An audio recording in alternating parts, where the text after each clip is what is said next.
మనం పడ్డ కష్టము ఎప్పుడూ ఫలించకపోదు. కాకపోతే కొన్ని ఇబ్బందులు జరగవచ్చు అప్పుడప్పుడు. అంత మాత్రాన మన కష్టం వేస్ట్ అయిపోయిందని చెప్పి ఆ పనుల నుంచి తప్పుకోవడం అంటే మన మూర్ఖత్వం. దానికి చాలా ఉదాహరణలు ఉన్నాయి. వ్యవసాయదారులు మీకు అనుభవాలు ఉన్నాయి, ఈ జానపద భజన కళాకారులు నడుపుతున్నటువంటి నాకు అనుభవాలు ఉన్నాయి. ఆ సూర్యచంద్ర లాంటి వాళ్ళకే గ్రహణాలు పడతా ఉంటాయి. ప్రపంచానికే వెలుగునిస్తున్న మహానీయులు వాళ్ళు. మనకు పెద్ద విషయమేం కాదు. శ్రీరామచంద్రుడిని మనం ఎంతో దేవుడిని గొప్పగా కీర్తిస్తుంటాం. ఆయన కూడా కష్టాలు పడితేనే దేవుడు అయ్యాడు. కానీ అన్ని సుఖాలే కోరుకునే వాళ్ళు ఎవరు మనుషులు కాదు, అవి జంతువులు మాత్రమే. జంతువు మాత్రం కష్టాన్ని కోరుకోరు, అయినా కష్టపడక తప్పదని. కానీ మనుషులు సుఖాన్ని ఎంత ఇష్టంగా కోరుకుంటారో కష్టాన్ని కూడా అంతే ఇష్టంగా కోరుకుంటేనే అది మానవత్వం, మనుషుల యొక్క ధర్మం. అలా కాకుండా కష్టాలు వచ్చినప్పుడు పారిపోయి, సుఖాలు వచ్చినప్పుడు, సంతోషాలు ఉన్నప్పుడు, పొగుడుతున్నప్పుడు మాత్రం ముందుకొచ్చే వాళ్ళు మనుషులు కాదు. వాళ్ళు మేము నాయకులు అని చెప్పి కొంతమంది అనుకుంటారు, అది తప్పు. ఇవాళ జానపద భజన కళాకారుల సంఘం 2008లో ప్రారంభమైంది. ఇట్లాంటి ఆటుపోట్లు చాలా వచ్చాయి, ఎక్కడ తగ్గలే మన నాయకత్వం. కరోనా కాదు, తిరుమల తిరుపతి దేవస్థానం అధికారులు నివేదించిన, కొంతమంది పక్కనే ఉండి మన మీద దాడులు చేసిన, మన లక్ష్యం ఎక్కడ తగ్గకుండా తిరుమల తిరుపతి దేవస్థానంలో ఏ మారుమూల ప్రాంతంలో భజన ఉన్న ప్రతి బృందానికి తిరుమల కొండ మీద భజన నమోదు చేయడమే ఒక లక్ష్యంగా పనిచేయాలి. ఆ లక్ష్యం నెరవేరుంది. కానీ ఇప్పుడు భజన ఎందుకు రావడం లేదని కొంతమంది అనుకుంటున్నారు. కరోనా, ఈ కరోనా సాగు పెట్టి మన సంఘాన్ని విచ్ఛిన్నం చేయడానికి, భజనలు ఆపడానికి తిరుమల తిరుపతి దేవస్థానం అధికారులు కొంతమంది ధర్మం మీద నమ్మకం లేని వాళ్ళు, ధర్మ ప్రచారం మీద విశ్వాసం లేని వాళ్ళు, ధార్మిక కార్యక్రమాల మీద అవగాహన లేని అధికారులు కొంత మీద కొండ మీద చేరి ఈ యొక్క భజనలు ఆపితే ఇబ్బంది లేకుండా ఉంటుందని చెప్పి ఆలోచనతో కొంతమంది ఆపడం కోసం ప్రయత్నం చేస్తున్నారు తప్ప ఇది అనాలోచితము. ఇప్పుడే చెప్పాడు వెంకటరెడ్డి గారు, ఈ కలియుగంలో నామస్మరణే నిజమైన నివాళి దేవుడికి. ఆ నామస్మరణ చేసేది కేవలం ఒక్క భజన కళాకారులు మాత్రమే. పూజలు నామస్మరణ చేయరు, వాళ్ళు మంత్రోచ్చారణ చేస్తారు, ధూపదీప నైవేద్యం పెట్టవచ్చు. కానీ ఆ దేవుడికి ఇష్టమైంది ఏదన్నా ఉందిరా అంటే భజన సంకీర్తనలో గోవింద నామస్మరణ మాత్రమే. ఈ విషయం అర్థం కాక చాలా మంది అధికారులు ఈ రోజు ఐఏఎస్ ఆఫీసర్లు, ఐపీఎస్ ఆఫీసర్గా తిరుమల తిరుపతి దేవస్థానంలో పనిచేస్తున్నారు. ఇది అరిష్టం, ఇది మంచిది కాదు. తిరుమల కొండ మీద ప్రపంచ ప్రఖ్యాతిగాంచిన తిరుమల తిరుపతి దేవస్థానంలోనే అది వేద పండితుల ద్వారా నడిచే కార్యక్రమం కాదు, ఆగమ శాస్త్రం ప్రకారం నడిచే కార్యక్రమం.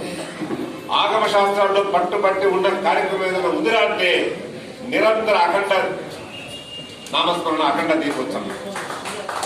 ఆ అఖండ దీపం ఏ విధంగా నిరంతరం వెలుగుతూ ఉంటుందో హరినామ సంకీర్తన అఖండం కూడా అలాగే జరగాలని చెప్పి ఆగమ శాస్త్రాల్లో ఉంది. కానీ ఈ రోజు వచ్చిన అధికారులు అఖండ దీపం మాత్రం వెలిగిస్తున్నారు తప్ప ఆ నామస్మరణ అఖండంగా మాత్రం మారుమోగించకుండా అరిష్టాలు తెచ్చిపెడుతున్నారు తిరుమల తిరుపతి దేవస్థానంలో. ఇది మంచిది కాదని చెప్పి అధికారులకు చెప్పాము, పండితులకు చెప్పాము, పురోహితులకు చెప్పాము, ఉన్నతాధికారులకు చెప్పాము, పాలక మండలికి చెప్పాము, ప్రభుత్వాలకు చెప్పాము, చివరికి ప్రోగ్రామ్ అసిస్టెంట్ కూడా చెప్పాము. ఈ చెప్పేదంతా సామ వేద దండోపాయం మాత్రమే, మనకు శక్తి లేక కాదు. తిరుమల కొండ ఎక్కి పెద్ద ఎత్తున ఆందోళన చేసి తిరుపతిని అట్టుడికించి మన కార్యక్రమాన్ని మనం చేయగల సామర్థ్యం గతంలో జరిగాయి. ఈ కరోనా సమయంలో మన కళాకారులు ఎక్కువ మంది పెద్దవాళ్ళు కాబట్టి ఇలాంటి వ్యాధి ప్రబలకుండా ఉండడానికి సామరస్యంగా చేద్దాము, అధికారులు విని ఈ యొక్క భజన సంకీర్తనలు వెంటనే ప్రారంభించే విధంగా చేయాలని చెప్పి సామ భేద కార్యక్రమాలు చేశాం. ఇంకా దండోపాయం కాడి పోలే మనం అధికారుల చుట్టూ తిరుగుతా ఉన్నాం. కొంతమంది చెప్తా ఉన్నారు యాదగిరి విపరీతం కష్టపడిపోతున్నాడని చెప్పి. మాకేం కష్టంలే, సంతోషంగా ఇష్టపడి పనిచేస్తా ఉన్నాం. కారణం ఏంది? కొంతమందికి ఏమనిపిస్తుందంటే ఏదో వీళ్ళు డబ్బుల కోసమో ఏదో రాజకీయ ప్రయోజనం కోసమో ఊరూరో తిరిగి ఇల్లు తిరిగి గ్రామాల్లో పర్యటించి జిల్లా సభలు పెట్టి కళాకారులందరూ పిలిచి వీళ్ళు ఏదేదో మాటలు చెప్పి వీళ్ళ యొక్క సంఘాన్ని బలోపేతం చేసుకోవడం కోసం అనుకుంటా ఉంటారు కొంతమంది. మాకు అలాంటి ఉద్దేశాలు ఏం లేవు. మా ఉద్దేశం వల్ల ఒకటే, 2008లో ఆ స్వామివారికి ఒక ప్రమాణం చేశాం మేము. ఏంటా ప్రమాణం? అయ్యా, తిరుమల కొండ మీద భజనలు జరుగుతా ఉన్నాయి. కొంతమంది తిరుమల తిరుపతి దేవస్థానాన్ని అపవిత్రంగా మాట్లాడుతూ ఉన్నారు. ఇది మంచిది కాదు. దీన్ని ఖచ్చితంగా విభేదించాలంటే కొద్దిసేపు ఉండండి, తర్వాత చేసుకున్నాను. తిరుమల తిరుపతి దేవస్థానం అంత గొప్ప దేవస్థానం ఈ ప్రపంచంలో ఎక్కడా కనబడదు మనకి. ఎందుకంటే దాదాపుగా నేను కొన్ని రాష్ట్రాలు మొత్తం తిరిగి దేవాలయాలు మొత్తం తిరిగాను. ఏ దేవాలయానికి ఆదాయం వచ్చినా ఆ దేవాలయం అభివృద్ధి కావడానికి, ఆ దేవాలయంలో ఇంకా బంగారం కొనుక్కోవడానికి, మరింత మెరుగుపరచుకోవడానికి చూసుకుంటారు తప్ప తిరుమల తిరుపతి దేవస్థానం మాత్రమే తనకొచ్చే ఆదాయంలోంచి కొంత డబ్బు కేటాయించి హైందవ ధర్మాన్ని మరింత పెంపొందించడానికి, ధర్మ ప్రచారాన్ని మరింత విపరీతంగా ప్రచారం చేయడానికి కొంత డబ్బులు కేటాయిస్తున్న సంస్థ ఏదైనా ఉందిరా అంటే ఒక్క తిరుమల తిరుపతి దేవస్థానం మహా ఉన్నతంగా ఆలోచించింది. ఈ రోజు సంవత్సరానికి 3,500 కోట్ల రూపాయల ఆదాయం దేవస్థానానికి వస్తా ఉంది. ఈ డబ్బుల్లో నుంచి 25 కోట్ల రూపాయలు ధర్మ ప్రచారం కోసము, ధర్మ ప్రచారం చేస్తున్నటువంటి భజన కళాకారుల కోసము, వాళ్ళ భజన మండపాల కోసము, వాళ్ళ వాయిద్యాల కోసము, ఆ మైండ్ సెట్ల కోసము, వాళ్ళ ఛార్జీలు, వాళ్ళ జీతభత్యాల కోసం కేటాయించాలని చెప్పి 25 కోట్ల రూపాయలు కేటాయిస్తా ఉంది దేవస్థానం. కానీ ఈ డబ్బులు ఏమైతా ఉన్నాయి? ఎక్కడ పోతా ఉన్నాయి? దేవస్థానం ఉన్నతంగా ఆలోచించి మన కోసం చేసిన ఈ నిర్ణయాన్ని ఎక్కడ తప్పుపడతా ఉంది, ఎక్కడ దారి తప్పుతా ఉంది, దాన్ని దారిలో పెట్టడానికి ఈ జానపద వృత్తి కళాకారులు. భజన కళాకారులు అంటే చాలా చిన్న చూపు చాలా మందికి. ఓ భజన వల్ల ఓ పోయా అలా భజన చేసుకోపో అని కొండ మీద పోతే మాట్లాడుతూ ఉంటారు. వాస్తవంగా ఈ రోజు తిరుమల తిరుపతి దేవస్థానంలో 3,500 కోట్ల రూపాయల ఆదాయం వస్తా ఉందంటే గుళ్ళో పూజ చేసే అయ్యగారి వల్ల కాదు, పాలక మండలి ఉండే చైర్మన్ వల్ల కాదు, పరిపాలన చేస్తున్నాం అనుకుంటున్న ఐఏఎస్ ఆఫీసర్ ఈఓ వల్ల కాదు. వాళ్ళు కేవలం ఏసీ రూమ్లలో కూర్చొని పరిపాలన చేసేవాళ్ళు మాత్రమే. కానీ గ్రామాలలో ఆ తిరుమల కొండెక్కితే, ఆ అలిపిరి మెట్టెక్కితే, ఆ కోనేట్లో స్నానం చేస్తే, ఆ బంగారు వాకి తాకితే, పాప వినాశం పోతే, తల నీరాలిస్తే ఎంత మహత్యం ఉంటుందో గొప్పతనాన్ని చాటి చెప్పే ఒక అద్భుతమైన పాటల్ని, భజన పాటల్ని, కళారూపాల్ని మన గ్రామాల్లో ప్రచారం చేస్తూ భజన సంగీతంలో పాడుతూ ఉంటే అవి విన్న భక్తులు ఓ ఇంత మహత్యం ఉందా తిరుమల కొండ మీద అని చెప్పి వాళ్ళు తిరుమల కొండకు పోయి ఉండిలో డబ్బులు వేస్తే ఆ వచ్చిన ఆదాయమే 3,500 కోట్లు. ఈ డబ్బులకు కర్త కర్మ క్రియ ఎవరు? భజన కళాకారులు. ఈ భజన కళాకారుల వలన ఈ రోజు తిరుమల దేవస్థానంలో 15,000 మంది ఉద్యోగస్తులు పనిచేస్తున్నారంటే వాళ్ళని చూసి రాజుగా భక్తులు వచ్చేది. ఈ భజన కళాకారులు ప్రచారం చేస్తే ఆ పాటలు వింటే వస్తున్న భక్తుల వల్ల ఆదాయం పెరుగుతా ఉంటే ఆ రోజు ఉన్నతంగా ఆలోచించినటువంటి అధికారులు ఈ కళాకారుల కోసం డబ్బులు కేటాయించాలని చెప్పి 25 కోట్లు ఖర్చు పెడతా ఉంటే ఈ రోజు వచ్చిన అధికారులు ఈ భజనే వద్దు కొండ మీద అని చెప్తా ఉంటే ఊరుకుంటామా? ఊరుకుంటామా? సమస్యనే లేదు. ముసలోళ్లకు భజన ఇవ్వము, 50 ఏళ్లు దాటిన భజన ఇవ్వమని చెప్పి అధికారులు ఆర్డర్ చేస్తే భజనకు ముసలోళ్ళు పశువులను తేడా ఉండొద్దు, ఎంత వయసు వచ్చినా భజన నుంచి తొలగిపోవద్దు, గోవింద గోవింద గోవింద అంటూ ఆ స్వామివారి పాదాలకు చనిపోయినా పర్వాలేదు, ఒక్క మనిషిని కూడా తొలగించొద్దని చెప్పి మదనపల్లి నుంచి 7 రోజుల పాదయాత్ర నిర్వహించి తిరుమల కొండకి అదే చెప్పిన ఆర్డర్ ని వెనుకకు తీసుకొని కొత్త ఆర్డర్ తయారు చేయించే పట్టుబట్టింది మన జానపద వృత్తి కళాకారం. ముసలోళ్ళకు భజన ఇవ్వమంటేనే మనం ఒప్పుకోరా. ఈ రోజు భజనలే కొండ మీద లేవంటే మనం ఒప్పుకుంటామా? అందరు కలెక్టర్ల దగ్గర తిరిగాం, సిఫారసు చేయించాం, ముఖ్యమంత్రి దగ్గరికి వెళ్ళాం, సజ్జల రామకృష్ణ గారు సిఫారసు చేయించాం, అఖిలపక్ష సమావేశం తిరుపతిలో పెట్టాం, అధికారులకు విన్నవించాం, ప్రెస్ మీట్ పెట్టాం. చివరి ప్రయత్నంగా ప్రోగ్రామర్ల ద్వారా ఓ కార్యక్రమం తీసుకుపోతా ఉన్నాం. మేము భజనలు ఇవ్వము అని చెప్పిన అధికారుల్ని వెంటనే మీకు భజనలు ఇస్తాము నాయన, మీరు ఆందోళన చెందొద్దని చెప్పి పేపర్ ప్రకటించేంత వరకు పట్టుబట్టింది మన జానపద కళాకారం. ఇప్పుడు కొంతమంది అనుకుంటా ఉంటారు, అయ్యా ఎవరో మాట్లాడుతూ ఉన్నారు అక్కడ, ఆ రాసేవాళ్ళే వాళ్ళే పాపం ఏమర్థమవుతుందో వాళ్ళకి అర్థమైతే. రాత్రి కూడా ఇక్కడే ఉంటాం స్వామి, మీరేం ఆందోళన పడద్దు. మీరు ఇచ్చిన ప్రతి అర్జీని చూస్తాం, మీరు అడిగిన ప్రతి సమాధానం చెప్పే మేము ఇక్కడి నుంచి కడపకు బయలుదేరుతాం తప్ప మీరేం ఆందోళన పడద్దు. ఎంతసేపు అయినా ఉంటూ నిదానంగా మాట్లాడుకుందాం. కానీ మీ మనసులో కొన్ని అనుమానాలు పెట్టుకొని అవి నివృత్తి మాత్రం కాకుండా పోవద్దు ఇక్కడి నుంచి.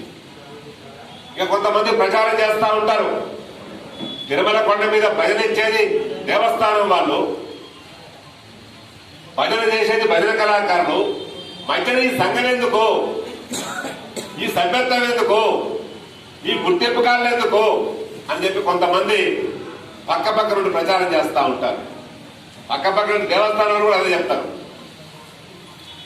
కానీ వాస్తవంగా ఈ సంఘమే కనుక లేకపోతే, ఈ కరోనా భజనలు ఆగిపోయిన నేపథ్యంలో ఎవరన్నా భజన బృందం వాళ్ళు పోయి మాకు భజన ఎప్పుడు ఇస్తావు సార్ అంటే సమాధానం చెప్తాడా వాడు? ఓ పోయా కరోనాకి చచ్చిపోతామన్న భజనలు ఏమంటారు, వెళ్ళిపో ముందుగాలని చెప్పి పరిమేస్తాడు. కానీ జానపద కళాకార సంఘం ఉంది కాబట్టి, 4 రాష్ట్రాల్లో నాయకత్వం ఉంది కాబట్టి వీళ్ళ కనుక అదే మాట చెప్పితే మన తాట తీసేస్తారని చెప్పి భయంతో ఈ రోజు భజనలు మళ్ళీ చేస్తామని చెప్పి దేవస్థానం అంగీకరించింది. భజనల కోసం పుట్టింది ఈ సంఘం. భజన యొక్క ఆత్మయమాన్ని పెంచడానికి, భజన కళాకారులకి ఏ కోరికలైతే కావాలని చెప్పి మీ తపనలో ఉన్నాయో, మాకు కొండ మీద భజన కావాలి, కొండకు పోతే రూములు కావాలి, ప్రత్యేక దర్శనం కావాలి, అల్పాహారం కావాలి, రానుబోను పూర్తి ఛార్జీలు కావాలి, మాకు విద్య నేర్పిన గురువులకి సన్మానం జరపాలి, మా గుడికి వాయిద్య పరికరాలు కావాలి, మా ప్రోగ్రాంలు ఎవరి ప్రమేయం లేకుండా నమోదు చేసుకున్న సీరియల్ ప్రకారంగా ఆన్లైన్ లో వస్తే బాగుండు స్వామి అని చెప్పి మీ గుళ్ళో మీరు ఏ విధంగా భజన చేస్తున్నారో ఆ పద్ధతి మొత్తం అమలు పరచడానికి ఈ జానపద కళాకార సంఘం మీ తరఫున నిలబడ్డది. అంతేగాని ఏదో ఎవరో చెప్తున్నారని చెప్పి మీరు మోసపోయి మన మాటలు వినకుండా వాళ్ళ మాటలు విని వాళ్ళ దారిలో వెళ్ళిపోతే, ఈ సంఘంలో ఉండకపోతే మీకు ఏ సమాచారం ఇప్పటికీ తెలియదు. ఈ రోజు మిమ్మల్ని అందరూ రమ్మని చెప్పింది ఎందుకు? టీంలో ఉండే సభ్యులందరూ రమ్మనొచ్చు, కానీ కోవిడ్. రెండవది, మీ టీంలో 2-3 చెప్తే మిగతా వాళ్ళందరూ మెప్పించాలి కాబట్టి టీంకి 1-2-3 రమ్మని చెప్పాం. ప్రోగ్రాంలు ఇస్తామని చెప్పింది దేవస్థానం, కానీ పద్ధతి మార్చింది. ఎప్పటికీ ఒక తిరకాసు పెడుతూనే ఉంది. ఇప్పటికి దర్శనాలకు సంబంధించిన తిరకాసు ఉంది. మీకు తెలుసో తెలియదో, ఆన్లైన్ లో ఎవరైతే అప్లై చేసుకుంటారో వాళ్ళకే కొండ మీద దర్శనం. చదువు లేని వాళ్ళకి ఆన్లైన్ తెలుసా? ఎలా నమోదు చేసుకోవాలో తెలుసా? ఇప్పటికి దేవుడి దగ్గరికి దర్శనాలు లేక మామూలు భక్తులు 2 సంవత్సరాల నుంచి తాహతాలాడుతా ఉన్నారు. ఏం రోగం వస్తుంది? ఆన్లైన్ లో దర్శనం చేసుకొని తిరుమల కొండ ఎక్కిన తర్వాత మాత్రం అందరూ కలుసుకొని పోతే కరోనా రాదా? ఆన్లైన్ లో దర్శనాలు లేకపోతే అందరు మాత్రం తిరుమల కొండ ఎక్కిన కరోనా వస్తుందా? ఈ పద్ధతి తప్పు. దేవస్థానానికి ఇట్లా కూడా ఆదాయం వస్తుంది కాబట్టి ఆదాయం కోసమే చూస్తున్నారు తప్ప సామాన్య భక్తులకు స్వామివారి దర్శనం ఇవ్వాలని చెప్పి ఆలోచన లేకపోవడమే ఈ దుర్మార్గానికి కారణం. మనం భజన కళాకారులం. ఈ రోజు భజన ఇవ్వడానికి దేవస్థానం అంగీకరించింది, కానీ దానికి ఒక తిరకాసు పెట్టింది. ఎవరైతే ఆ టీములో ఉన్నారో లేదో మాకు తెలియదు కాబట్టి, కరోనాలో చనిపోయిన వాళ్ళెవరో, వలసమైన వాళ్ళెవరో, భజనలకు రాకుండా ఉంటున్న వాళ్ళెవరో, ఆ టీంలో 15 మంది ఉన్నారో లేదో మాకు ఎక్కడ తెలిసేది. అందుకే కొత్త సాఫ్ట్వేర్ ఏర్పాటు చేసి ఆ సాఫ్ట్వేర్ ప్రకారంగా ప్రజలు నమోదు చేసుకుంటామని చెప్పి దేవస్థానం చెప్తా ఉంది. సంతోషమే, కానీ నీ దగ్గర సిబ్బంది లేరే. ఈ కోవిడ్ కారణంగా మొత్తం టీడీపీ సెక్షన్ కంప్యూటర్ చేసే సిబ్బంది మొత్తం తొలగించేశారు. ధర్మ ప్రచార పరిస్థితుల్లో ప్రోగ్రామేషన్ సెక్షన్ మొత్తం తొలగించేశారు. నువ్వు చెప్పిన ఆలోచన బాగానే ఉంది. రోజుకు 500-600 టీములు నువ్వు నమోదు చేసుకోగలిగితే ఈ 7,000-8,000 టీములు వెంటనే నమోదు చేసుకుని ప్రోగ్రాంలు అంటే ఇవ్వగలవు.